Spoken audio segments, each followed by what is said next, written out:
K-File, revealing that Vivek Ramaswamy, the man who is teaming up with Elon Musk to slim down the federal government, well, he has a history of trashing Musk, calling him a circus monkey for China who kisses the ring of Xi Jinping.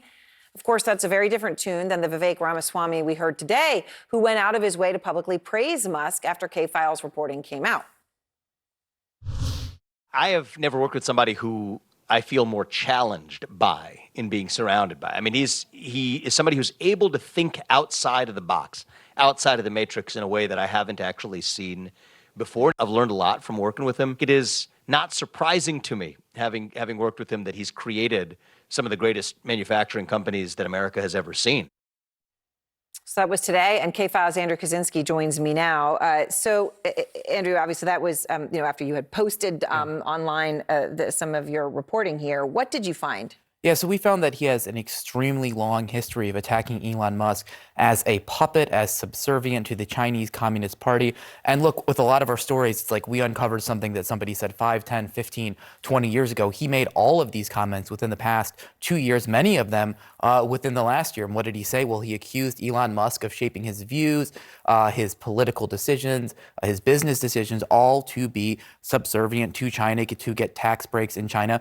He particularly singled out comments that Elon Musk had made about Taiwan, in which he suggested that Taiwan could become part of China. And Vivek basically suggested that Elon had made those comments to get tax breaks in China. He said that Elon's businesses like Tesla relying so much on China was a threat, sort of compromised American values. He even suggested in a tweet that I want people to look at here, he even suggested that his stewardship of Twitter could be insecure in this tweet here where he says, now the crusader for free speech, he tags him at Elon Musk, kisses the ring of the world's biggest censor, Xi Jinping, and he also in quotes with free speech. In quotes for free speech, obviously referencing his ownership of Twitter.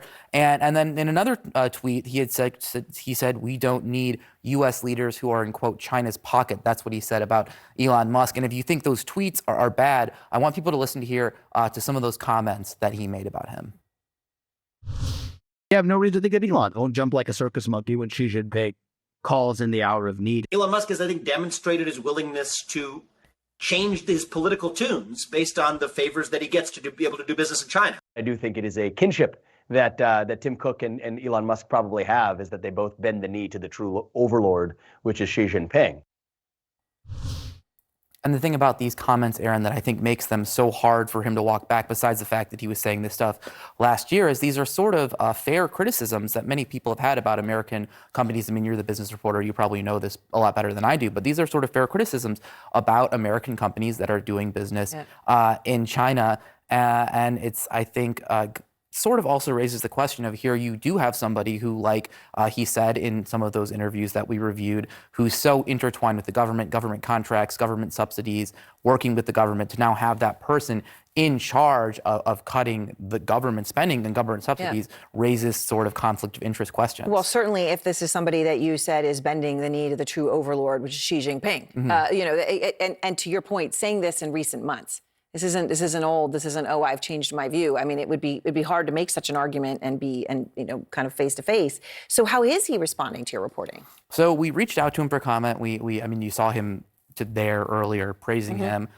We asked sort of, how do you square what you said then with, and it's even what you say now a year ago, or a year later. And this is what he told us in a comment. He said, as much as I'd love to have one of the first acts of Doge be deleting some of my past tweets alongside the agencies we plan to delete, I said it long before Elon and I had ever met. I know him well. We've been in the trenches together these past couple of months. I love him and respect the hell out of him, and I'm proud to call him a friend. So now he says that he loves Elon Musk. Very different from what he said just a year ago. Yes. All right. Well, thank you very much, Andrew Kaczynski of K-File.